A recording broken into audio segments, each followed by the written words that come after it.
There we go. Okay, everybody. So let me do a quick recap of, because a lot of you know I was away last week. I was teaching in France. So let me show you and what I observations and what I taught everybody there, because it'd be good for you to hear kind of, because I had a plan going there, and then there was the class that was taught, the seminars, and then there was what actually happened, right? Like what actually everybody told me they learned and took away. So first off, my training was before the seminar, because I had a crazy ordeal getting there to the seminar in France. I was delayed in Toronto by 4 hours to leave. When I got to Dublin, which was where my connector was, the connector already left, and I had no way of getting to France on time. So I eventually did get to my destination, but I was about 2 hours late for the seminar. So it started off bad, but it wasn't anything my fault. I mean, just the way it went down. So nothing, it wasn't like I was well rested or, it was just like, it was boom, boom, boom, from high stress right to there to teach. So when I got there, the group that was waiting for me was just a wonderful group from a place in Brittany, which is in Rennes. It's called Rennes.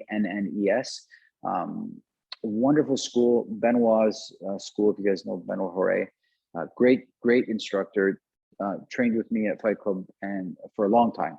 So I know him very well.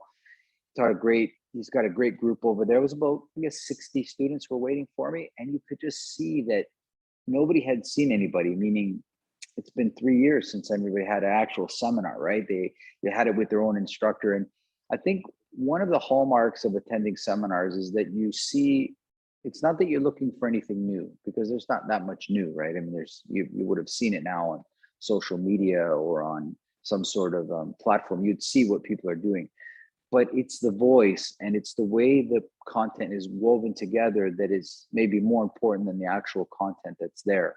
So I kind of threw a little bit of everything at them just to see what people were receptive to, because I'm always a fan of teaching to what the room feels like. So I'm really engaged with the students that I have in front of me, right?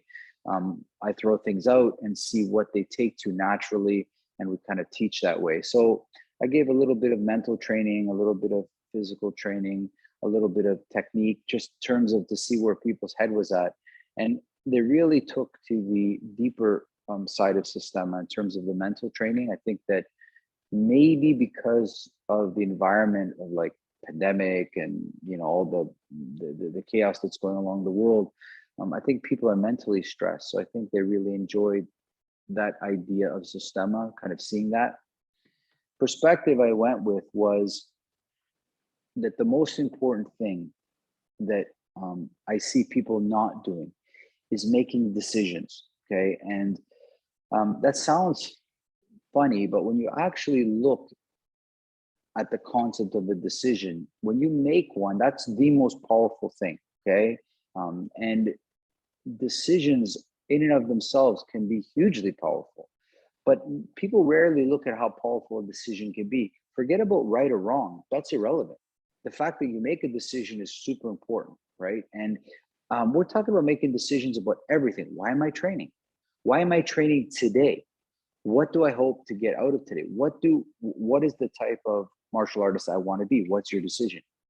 Do you want to be like this, or do you want to be like that? And then again, you might not know, but you got to make decisions with the information that you best have right now. So I talked a lot about the power of making good decisions and making a decision in general. And then that being the most important, that being the number one attribute that you need to do what is it that you're deciding to work on? And that to me becomes hey Alberto, just put yourself on mute for me, brother. Excuse me. Yeah. So sorry, Alberto, I'm just you'll have to catch up and see what I was talking about. I was talking about the seminar. So the most important thing being a decision. And really, I make these things, guys, myself.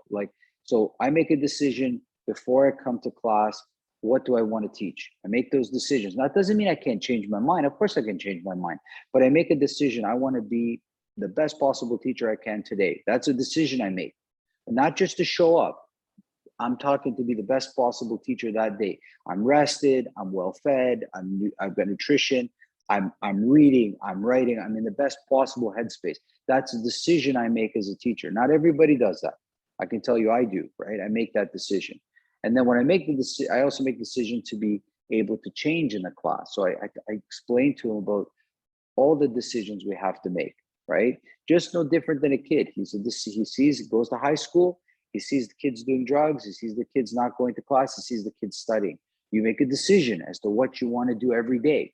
Maybe you say, I want to graduate high school. That's your decision. Other person makes the decision he wants to get A's. Another person makes the decision he wants to go to this university.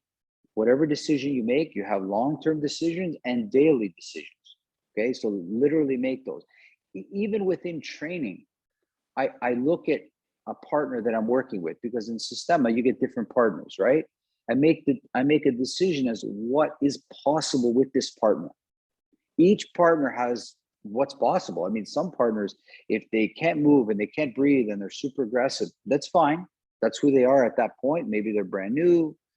So you have to make a decision, what is possible with this person, right? That's very important for you guys to understand, is you'll make decisions all the time as you're training, like before and during and after, right? I make the decision that after my training, I don't pick up my phone and start calling. I take 5 minutes after class. I could do more, but I take 5 minutes and I reflect on the class. I make that decision. That is very important for me to not call my wife, call my kids. I wait 5 minutes. They can all wait 5 minutes. It's not a big deal. And I let the class that I just taught and the students shared, and I let it kind of percolate, marinate in me. And I try to understand, how did I do? How do I feel the class went? What could I have done better? What went well? What was the feeling I had? Was it frustrating? What was the level of frustration? What was the level of success? It's not good or bad. I just try to understand it, and then I close the book and I move on with my life. But I make the decision that it's very important for a teacher to reflect on the class they taught, at least for 5 minutes, right? The same decision for you guys as students. After you finish the class, it's very important for you to reflect for 5 minutes. What the hell was the teacher trying to explain to me today? You know, there are many times I've driven home and I didn't know what the teacher was trying to explain today, to be super honest with you. And that's okay too. They're not supposed to be perfect, okay? But imagine for a moment, because it's not like that all the time, but there are very special moments in life, okay? And one gift I've had in my life is to pick up those special moments much more than other people do, okay? I'm able to see those things because I take a quick moment and think about it and let it, and I say, is this a special moment? Is this? I don't know. You won't know until it's gone unless you deliberately ask yourself, is this a special moment? Is this something I might not forget, right? And believe me, I've had many in the class. I'm like, boy, I'm never going to forget that just happened. You know, really had some really funny moments, you know. Like I can tell you of teachers in the middle of class that got choked out, literally in the middle of class, packed out. I've seen, you name it, what I've seen. So decisions are powerful. Decisions of what you eat, decisions of where you go, decisions about what phone call you pick up, decisions about all this stuff is, I see as the number one attribute that you need to develop to make good decisions. After that, the next one is you need a massive amount of determination. Okay, don't ever underestimate determination. Determination is the number one attribute that will check off success. Okay, it's how determined are you? Believe me, guys, I was not the smartest guy that finished high school. I was not by any means. I had a B average, very average grade. I just got into university. I barely squeaked in, but guess what? I graduated because I was determined to graduate. I knew many people that had much better grades than me, but were not determined at all. They didn't graduate. So it's not smart, it's determination. You never underestimate that. So decisions and determination are the two biggest things that you can do that will get that result, okay? So never underestimate how powerful those two attributes will be determination, decisions, and determination. Okay, hey Karen. So these two, so from that place, I taught the seminar. That's how we started. And everybody saw that when somebody grabs you, when somebody punches you, when somebody kicks you, when you're wrestling, whatever you're doing, what decision have you made? And most people are just moving around and I don't know, I'm just moving. How do you want to move? What have you made the decision that you want to win, or do you have to make the decision you want to learn? Decision, right? Here's that pivotal decision. Why am I coming to training? Am I coming to prove something, or am I coming to learn something? Am I coming to repeat something, or am I coming to discover something? Right? I'm an explorer. Am I a conqueror, or am I an explorer? What do I want to do? Do I want to discover a new place, or do I want to conquer people? Everybody makes their decision, right? I'd sooner discover a person. I would sooner see what they want to do as much as what I want to do. So you need to get really clear at, okay, so if I'm wrestling with this person or I'm sparring with this person, what am I trying to accomplish? What decision have I made? What does this mean to me? And once you start seeing your training as a series of decisions that you made, decisions to show up. I see a lot of people making the great decision to show up to class, but then they don't follow that up with the decision about what they hope to learn. Do you guys honestly decide to want to copy me? Maybe in the beginning, maybe in the beginning a little bit, but then later, wouldn't it be natural that you want to kind of discover your own way, right? That your own things that you normally do. That's all I'm saying. So decisions and determination were the underlying factor to the whole seminar that I taught. Okay, and we learned so much. What I think they got the most out of was where my mind is at when people are attacking me per se, or coming at me, right? I get rid of this response that, or preparatory response, like I'm preparing for something. Because anticipation, never forget this, anticipation is the worse than what happened. Like what you imagined happens is way worse than what actually happens. So I don't imagine, I don't prepare like that. I don't prepare for this move or that move. I just prepare to move in any direction and respond in any way necessary. It could be a good way, it could be a bad way. I could heal the person, I could hurt the person. Everything's on the table. The only choice, the only decision I make is what I decide is partially the other person. So if they come at me very aggressive and very fast, well, that's what happens. That's the decision they've made, and that's the decision I made. But if they come at me more curious, then I also want to be able to give them that curiosity, right? Everybody's coming for a different reason. So I'm ready for almost anything that's going to happen. And because of that, that's why I look so calm to you guys. Like for those that have watched me train and watched people attack me, they're like, how do you make it look so easy? I'm like, because I'm not worried about the problem. I only deal with what actually happens. That's all. I just deal with what actually happens, okay? And the seminar kind of went from that. So I had them go deeper. So I allowed them to have people grab them deeper. I allowed them to let people hit them deeper. And then they kept asking themselves, what is the decision? Why am I taking this hit? Right? Why am I taking this? Why am I delivering this hit? Guys, nobody walks around with a hammer and just randomly hits the wall. It's like you make a decision. The nail, I need to put this nail in. I need to pull this nail out, right? You make a decision as to what you're renovating. You don't just randomly start hammering the wall, right? So the person is like this. You don't just randomly start hitting them. What did you hope to accomplish? Just to hit them? It's like if I had a hammer and just start hammering this wall here, you would say, why did you do that? Well, right? Like that's how I see people training. They start hitting people. Why? Or what were you trying to get? Does that make sense, everybody? Am I losing anybody? Do you see that? You need to peel back your training and say to yourself, like it's almost like grass, like what's under here? So when I don't know if you've ever had to, just one layer of grass and just look what's underneath there, right? All the bugs and worms and stuff. Look at what's going on under there, right? It's like what fueled that decision. And when you do that, you're going to find the answer to a lot of your problems, right? You're going to find that the reason why you did something was fear, right? Fear. It was anger, aggression, worries, disbeliefs, lack of confidence. Like you start to see that that's where you want. And I want you guys to be clear about this. Okay, I'm going to talk about this in further about anger. Okay, anger is one of the most noblest emotions we have. It is a noble emotion. Okay, it can teach you so much. Okay, and fighting, people get angry. Okay, and when you see people angry, you should see like a king, like nobility. One of the most noblest thing a man can be, or a woman as well, but a man can be a father, right? That's a huge thing. It's very, whenever you see somebody and caring for you like a mother, right? It's the most noblest thing you can be. How friggin' mad do you guys get?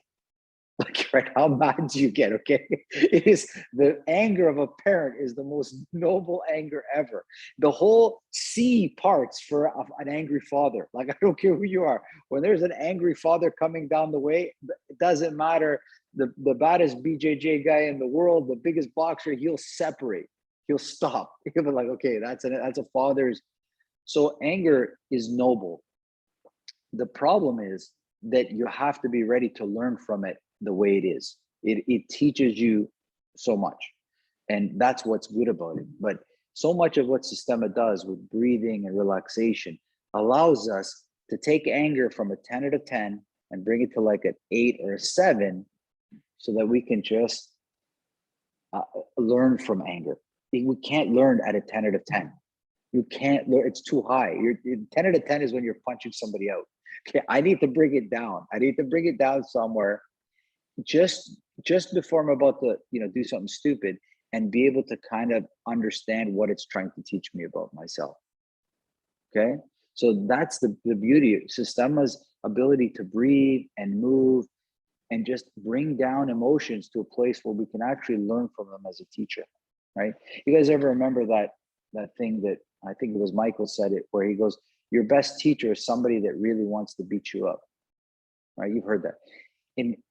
But you will never learn from that person, that fear that they instill and how angry they make you, if you can't bring it down a bit, if you can't bring it down just a bit, right? So try to see these emotions as teachers, and you got to be able to learn from them. Okay, so I taught them that. This was what very specific the teaching. So, and then now they're going to go back to their schools, they're going to go back to their teachers with no new specific technique, but a different mindset, that I'm in more control. I need to make decisions. I need to put determination behind the decisions, and I need to connect these things into something deeper. I need to uncover emotions that are just under the surface, not worry about a takedown. Good. Now, the other thing, so, and some homework. So let's get on to the class now. That was just a recap of the seminar. I think you guys would enjoy that, right? It's so hard for me because it was very special. It was people walked away with wonderful feeling, and it was like always. And I think I do that quite a bit, but they really left understanding that training is more personal than you think. You have more control over what you do when you come into training. I can listen to my teacher and completely accomplish everything they want, but make it all about me. If I make good decisions about what I want. Okay, and I think I've told you guys a story of somebody when I was wanted to really wrestle with me hard and was really trying to somehow submit me or beat me somehow. And I determined this in about 5 minutes. It didn't take long. And I looked at the person and I said, so it looks like you really want to beat me. It looks like you really, want to have this thing. How about I just give this to you now? I just tell you that you're better than me right now. I'm telling you, you're better than me. Can we now train? Because the decision I've made for my training is that I want to learn about myself, not to prove myself. That's my decision. So you make your own decision. But I'm telling you, if what you're looking for is validation, if you're better than me, you are better than me. That's it, right? There was another famous quote that Vlad said. I won't say the instructor's name, but you might know them, Miro and Alberto. But there was two system instructors training, and Vlad walked up to one and said, "Yeah, you're much better. You're much better than him for sure. You're definitely a much better wrestler." But he looked at the other guy and he said, "But you would kill him in a war. So you're better, but he would kill you in a war." And he tried to make the distinction between a set of talent, skills, and a set of there's inside us there's two types of people. Okay, and some people don't. And if you don't believe me, you can read the book. There's a great book called, I forget his name, Grossman, it's called On Killing. Okay, On Killing, great book. Okay, it sounds a little gruesome to thought, but it's a great. Grossman is the last name, and it's called On Killing, and he talked a lot about the process of how we've evolved, not the killing just in war, but just the whole idea of killing our food, like all that, the whole history of the idea of killing. And there are certain people that can do it much better than others. There's no doubt. Okay, and I don't mean this as there's a trait inside us. And Grossman talked a lot about in World War and the Civil War, how the majority of soldiers shot over the heads of the enemy. They just made it look like they were shooting. They just over their head because they could shoot the gun, but not to kill a person.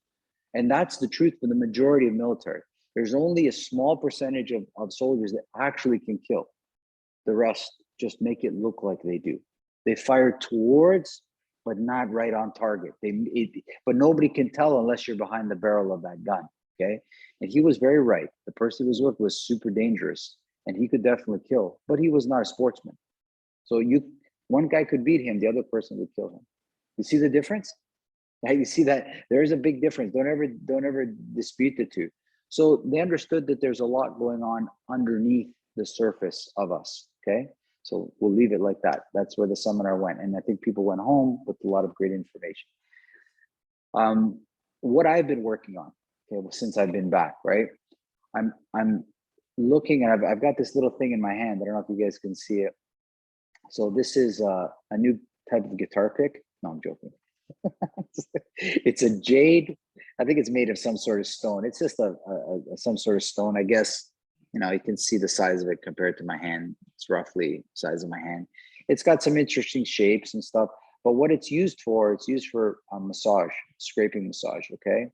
And what I do is, so let's say make a fist, right? So if I make a fist, right, I make a fist there, and then I start to kind of use this, and I get into all parts of my fist, like between my fingers, my palm, my thumb, and now I make a fist again, and that feels completely different. Okay, like the idea when you flex your muscles, after you do a little bit of like kind of like a fascial massage, like so this thing's like a scraper, it scrapes up against the skin. I just scrape it for a bit. When I flex my forearm, it feels completely different now. Okay. And I can't stress that enough, that when you're doing exercises or when you're flexing your muscles or whatever you're doing, you need to get rid of unnecessary tension that's hidden in them. Okay. So you can use almost anything. I bought this on Amazon for like $10. I mean, they sell them. They have so many different sizes. This is just the handheld one that's good for like your arms and kind of little spots like neck or jaw or even your head a little bit, right? So it's very soft. You can also use, like a small stick, right? The same way, right? The problem is wood doesn't slide on the skin very good. You guys have a small stick there or something like this that you can use? Just grab one, please, for me quickly.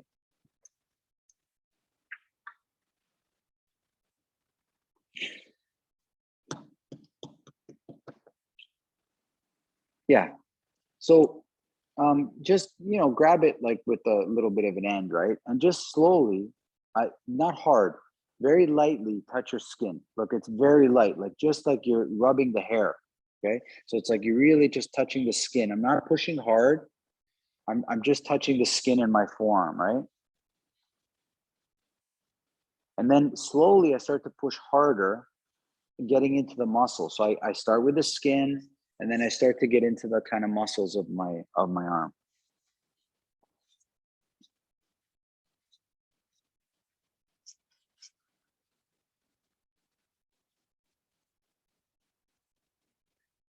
And once again, I make a fist, and it feels softer.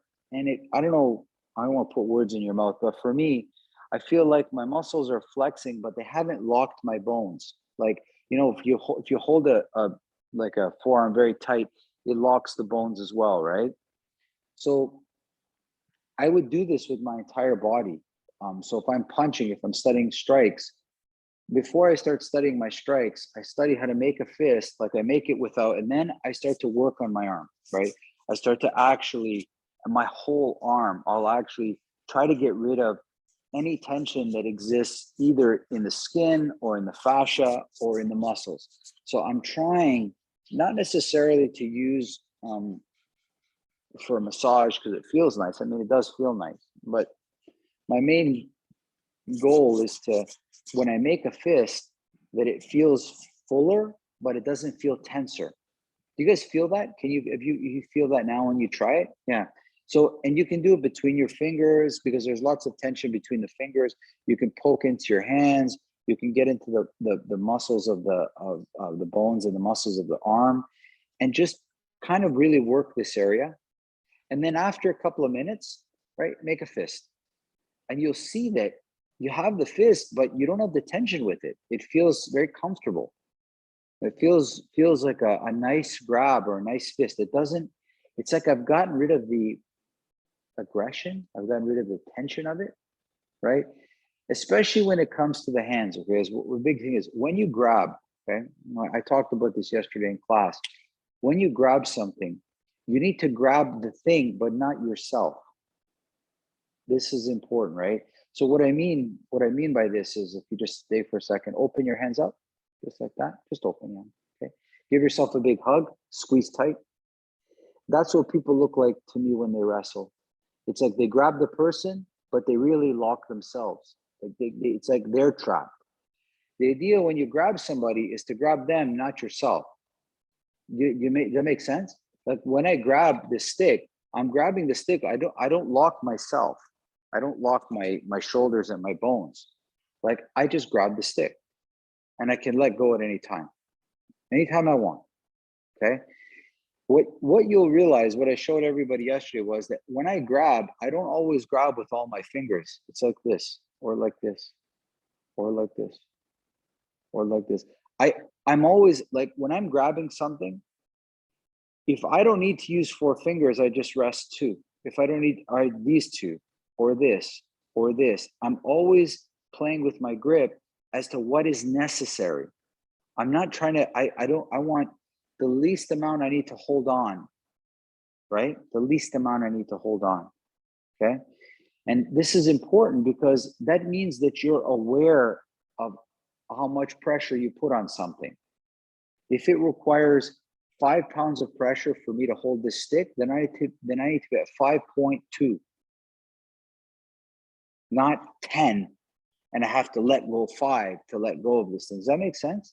You want to develop, because it's, you know, balance, sensitivity. You always want to increase the amount of sensitivity you have. Okay, so by rubbing the skin all over, right? Rubbing the skin, right? And then by later deeper massaging into the muscles, even into the bones a little bit, right? And then when you decide to make a fist, or you decide to use your arm, it feels much better. It feels like a deeper grab. Does that make sense, everybody? You can ask me questions if you have. I don't want to just keep talking, right? But the most important thing, especially when you're wrestling or when you're working with a weapon, is that when you grab it, you didn't grab yourself. You didn't grab yourself. Now, why this is a big deal to me is because when you grab like a gun or when you grab a knife, these weapons are very powerful psychologically. Okay, they're psychologically very powerful. And if you're not able to be an autonomous person, it will grab you and make you do something that you regret. You understand? Like, in other words, if a gun is forged for shooting, and especially a combat one forged for killing, if you grab it and you're locked, you're going to use it the way it's intended to use. Okay. How hard or how psychologically hard is it to hop into a sports car when nobody's around with a straight open highway? How hard is that? Right? How hard is it to ride a motorcycle that's fast and look around and see nobody on the road, a wide open stretch? How hard is it not to open up? Because that bike is made to go fast. And when nobody's looking, right, that gun is made to be shot.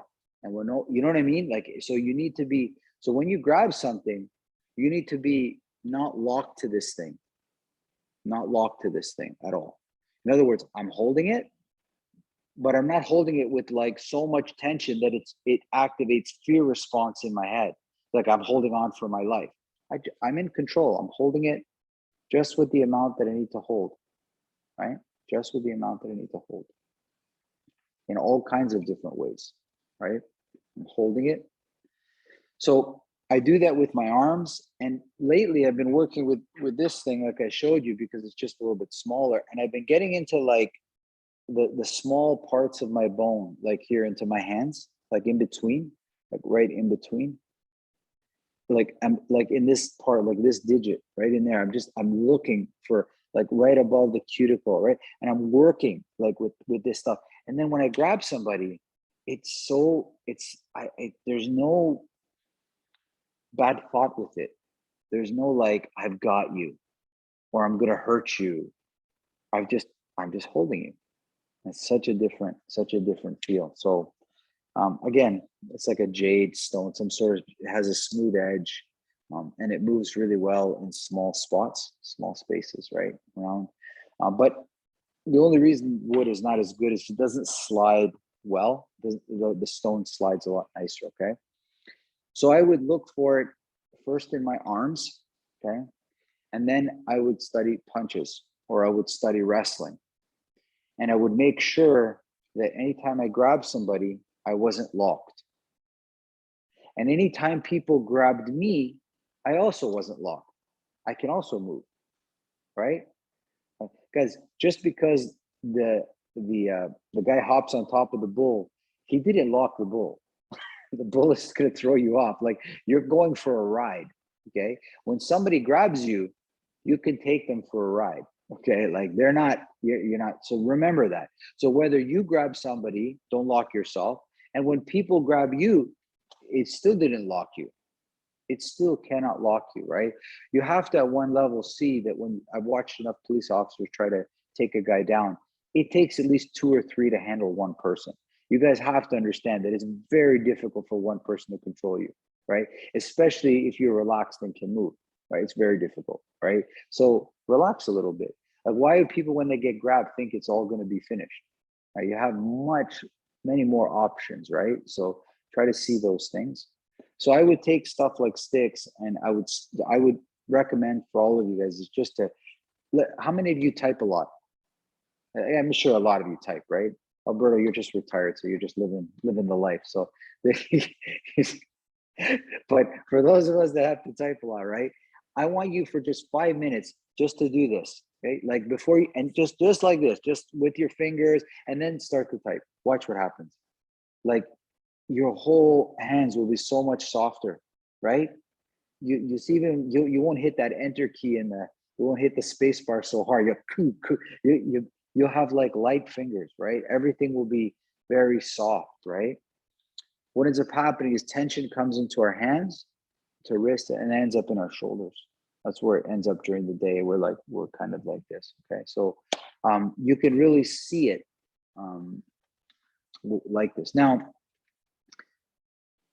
what I'm showing you now is practice. And I talked about this on the Signal chat. So there is practice. We all come to practice in class. But then there's unstructured practice, which is our life. Okay, now this is where, I mean, every Sunday, I go to church, I say a prayer, I try to be a good person. If that's the only thing I've ever did, and then Monday to Friday or Monday to Saturday, I'm just a prick, the practice of going to church goes nowhere. The point of being spiritual is that you find ways of being spiritual throughout your day. You got it, guys? Like, you see that, right? So that's unstructured. Church is structured. Systemic training is structured. Now we're talking about taking those lessons and putting them into unstructured way. Okay. So when I'm on the TTC in Toronto and something's annoying me, or something is offending me, right? And offending works when you're younger. When it's older, we just cope with it, right? We were constantly offended, so we just dealt with it. When I was my age, we never addressed it. So so funny. Anyway, then so when I go there, I try my hardest to practice those things, right? When I go into the forest, when I go fishing, or when I go do my archery outside, I try to take my practice of breathing and relaxing and apply it to those. That's my unstructured practice. Archery for me is as much systemic training as when I'm in class here. Believe it. People, they might understand, maybe think I'm changing my hobbies. I've always loved Systema, but archery has shown me a different detail that I never saw before, and I'm enjoying that. So I practice details. So being able to take these things from a structured to an unstructured, and from practice to unpracticed in a way that you can apply in your life is going to be very important. Okay, so make sure you see that. So use this idea of massage not just to relax, but to find much more effortless effort. Like, I like working hard, but I want it to be effortless. Like, I want to make a fist, I want it to be strong, but I don't want to be so locked in my arm. I don't want my muscles to be so flaring. I just want them to be ready, right? I just want them to be ready, and I don't want to be locked. Like, I don't want to have to make a fist and my face has to get angry at the same time. I'm so locked with the tension. I just want to make a fist.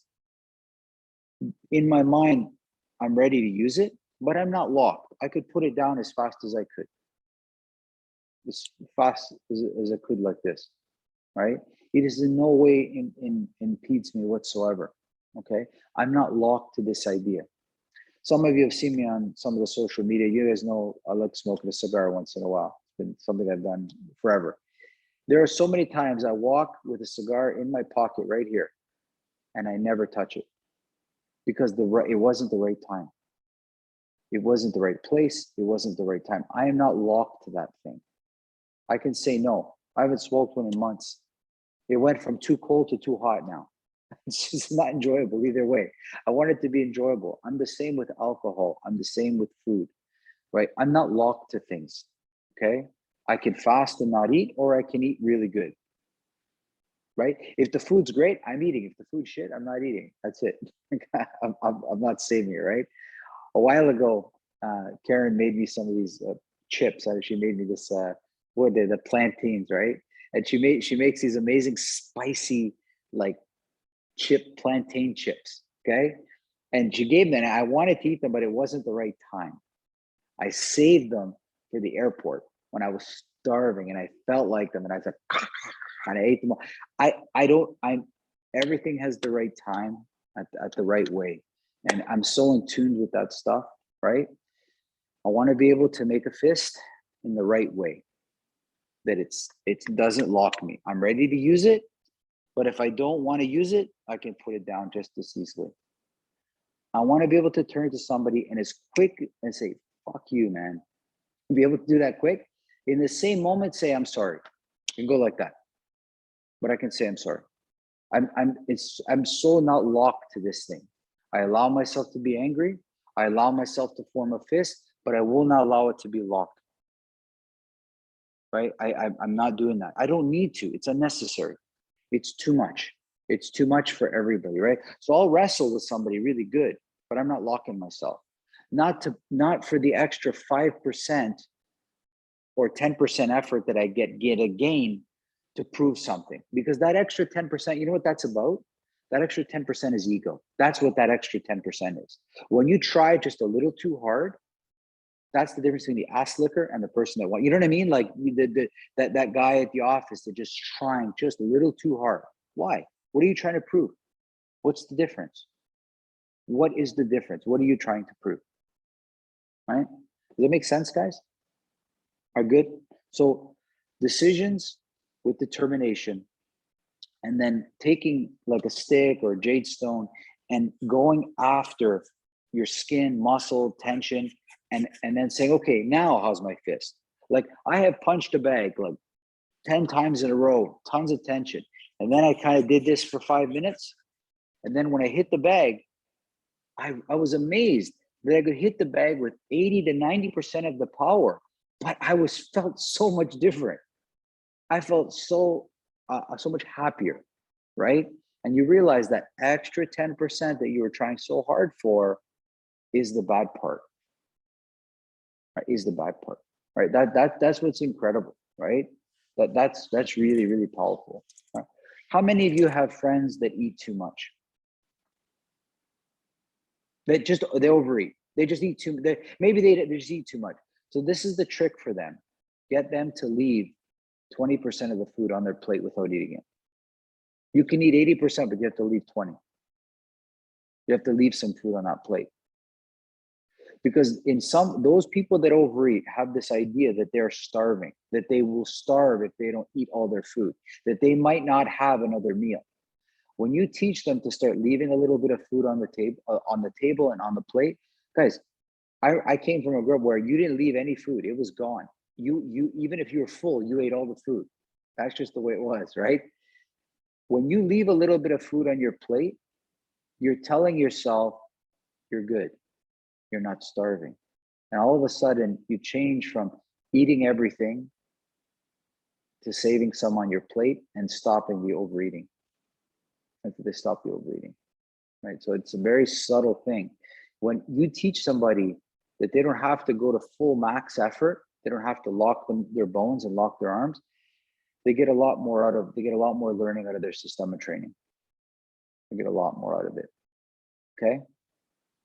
That makes sense at all? Ask me questions, guys. Some of you might have some questions, but anyway, maybe not, but I'm just saying, because the decision I made for myself is I'm all about as much learning as I possibly can take out of class, because when I go home, that's when I really start my training. When I come to class, it shows me what I need to work on. When I go home, I work on it. That's my responsibility. If I'm only working on myself when I'm in class, sorry to tell you, right? When I was a young boy and doing karate, I would go home and practice my katas, practice my punches and kicks. I didn't wait for just class. You're not going to learn like that. A guy that wants to understand how to play his guitar, if he only waits to meet the teacher to practice, he's not going to get good. You got to practice at home, right? So do this with your whole body. So the other one, do this with your hands. And I also want you to do this with your feet, okay? So you actually start getting into your foot, right? And you really get into especially the bottom of your foot and the top of your foot, and even up into your ankle, right? Even up into your ankle, okay? And then you go for a walk and you watch how much lighter your steps are going to be. Watch how much lighter your steps are going to be, okay? If I'm doing squats, I'm going to start to massage my knees, my calves, and my thighs, right? Really hard. And then I'm going to do a squat. And I want the squat to feel easier. I want the squat to feel lighter. I want it to feel freer, right? Something will change. It has to change. You've just spent some time working on it. How could it not change, right? So if I'm taking punches to the stomach, right? Let's say I'm taking punches to the stomach, like in class, I'm going to massage my stomach, right? I'm going to massage it, get rid of any tension, and then I'm going to let the person hit me. Boom. Massage my stomach again. I'm trying to get rid of any bracing. Boom. Massage my stomach again, right? And I'm trying to calm those muscles down. I'm saying you don't need to work as hard as you might think, okay? You just don't need to work as hard as you might think, right? This is a big a way of training. So if you're doing push-ups, at home or squats or leg raises, you want to massage that body part before you do it.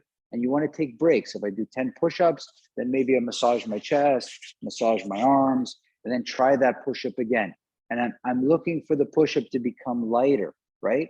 Because the decision I've made is that the only reason I'm doing push-ups is not for strength. I'm doing push-ups because I want to know how to move my body from one position to another on the ground. Does that make sense? Because so when I was younger, I was exercising. I loved working out, and I was working out for one reason: to get bigger. I wanted to have muscles. That was my main goal, right? To be as big as because that was Arnold Schwarzenegger times, right? That was like a, Muscle Beach. Everybody, I was wanted to walk around like a pit bull. Now I'm 80, maybe more, maybe 90% as strong as I was then. Okay. But guess what? I work out now because I feel good. I work out because I feel good. I do. I love it. And I posted on Instagram one of my workouts I did in my garage. That's where I work out. I work out in my garage. I'm so cheap. Anyway, I love it, and I love moving. You see the stuff I do. It's always very different. I love moving. I have no want for muscle. I believe it or not, I don't want a lot of muscle because muscles lock joints. Joints hold tension. I don't want tension because I love moving. Moving is the fountain of youth. So I only want muscles as long as they don't lock my joints. As long as they don't lock up my ribs, my back, I don't want those things, right? So I still work out like I did when I was in high school, but my mindset is different. My mindset's completely different. I will not, the decision I made is I love strength, because strength is good. It's a good attribute to have, but I do not want to be locked. I don't want injuries. I made that decision, right? I work out only how I feel. If I don't feel like I don't work out. I don't make it Monday, Wednesday, Friday. I don't do that. I don't do that. If I want to rest, like today, I'm doing nothing. I'm resting today, and tomorrow I'm resting. My body feels like it needs a couple of days of good rest, right? So I'm listening to my body, right? How many people do you know work out because they want to have a Big Mac? A lot of people work out because they're not eating good. They do it as a supplement, right? How many people exercise because they're stressed? But the exercise doesn't reduce their stress. The exercise fatigues them so much that they collapse. So a guy works at a busy office, he goes to the gym, he gets on the treadmill, runs hard for an hour. His body says, I can't handle it. And then he calls that sleep. He basically collapses himself to bed. Okay? He stresses his nervous system so much that it can't handle it and he wants to go to sleep. He doesn't truly go to sleep because he's tired. He's collapsing to bed. That's different. Right? That's a totally different. So these attributes, when I work out, it needs to be very mindful. What is necessary to do a squat? What is the necessary effort necessary to do a push-up? What is the necessary effort and the necessary muscles in order to do a leg raise? And these ones build body awareness. So working out is about body awareness. It's about a lot of things, but it's definitely not about building big muscles. That's a byproduct, right? How many of you had friends like my father and my grandfather were farmers? Okay. Did they go to the gym? No. Their gym was their job, right? Like it was what they did. So what would be better for you is to find a way of working out or find a way of training that is something that you do in your life. The things that give you joy, right? So these are valuable attributes that you want to train. When you're training yourself at home, don't just do push-ups. Try to do the most efficient push-up possible. Don't try to go for a number, talk about quality. Do 10 really good push-ups rather than 20 not so good, right? When you do a push-up, don't lock your body. Body should feel free, right? You know how many times I do a push-up like this? I go on a wall, and look how wonderful push-ups feel. like, wow, this feels so good, right? I'm just standing up doing push-ups on the wall. And then I go down on the ground and I do my push-ups. And I want them to feel like that wall. I want them to feel like that. There are times I lie down on my back and I do these air squats with my up. And it's like, then I stand up and I try to make them really feel like that. When I go to swimming, I'm not an amazing swimmer, but I can do a lap or two. But when my kids watch me in the water, they laugh. I was training. I'm training for old man water yoga, like you do. I just float there. I move around like this, like I literally, and I hop, and I love how light I feel in the water. You feel so light, and then I get out of the water, and I try to walk that feeling of lightness. I try to walk with that feeling, right? It's a beautiful feeling to be light like that, right? Yeah, it's super nice. Not anytime you get a chance to walk down a hill, especially if it's like maybe 20 steps, so the hill goes down and then it goes flat. Look how much easier you walk when you do that. You walk down the hill, and then when you go to the level ground, keep that feeling of that gravity was pushing you forward, right? It's like, wow, I just increased 5 miles an hour by that feeling, right? So I use my workouts to incite certain feelings. Even when I'm working with my muscles, the feeling of strength is more important than the look of strength. You feel strong is very important, right? So these kind of things are what I'm utilizing. Anyway, I hope this helps. I don't know what to tell you. A lot of talking for me today, but I felt like I wanted to communicate some nice stuff. Alberto, Karen, whatever you missed, it's recorded, so you guys can listen to it. I talked a little bit about the seminar and those ideas of what I shared at the seminar as well. Okay, so you can kind of get a little bit of a rundown of what happened. Okay. I got them. I got the teaching. Great. Awesome, guys. Do you feel okay? Everybody good? Yeah. Okay, let me know. I've got some interesting topics for next week. No, not that they're not all interesting, but I should get into the habit of sending you guys what you need, right? But if you can next week, bring a knife, please. I'm show you how to work with some knife. Okay, preferably a training knife. Like have two, a training knife, and then if you can have a real one, because they have a little bit of a different feel. Yeah, right? They have a different feel with the real one, and you want to start detecting and working with those things. Okay, so knife work next week. Okay, guys. Peace. 4 more years. Okay. Bye, everybody. Have a good weekend. Okay, you too. Bye, everybody. Bye. Bye. Bye.